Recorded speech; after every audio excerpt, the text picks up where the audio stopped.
આપણે આજે short trick જોઈએ તો 1 2 3 જોવાના છે.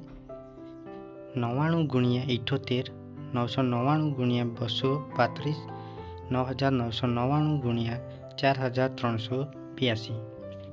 તો પહેલું જોઈએ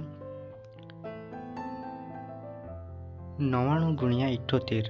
તો તેમાંથી આપણે 78 છે તેમાંથી 1 ઓછો કરીએ તો 77 થશે અને 9 માંથી 7 જશે 2, 9 માંથી 7 જશે તો 2. આ આપણું આન્સર થશે.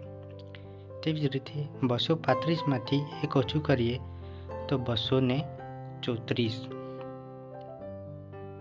હવે 9 માંથી 2 ઓછું કરીએ તો 7, 9 માંથી 3 ઓછું કરીએ તો 6 અને 9 માંથી 4 ઓછું કરીએ તો 5. આનો આન્સર થશે. તેવી જ રીતે 4382 ગુણ્યા 9999 જે તમારે કમેન્ટમાં કહેવાનું છે. Thank you.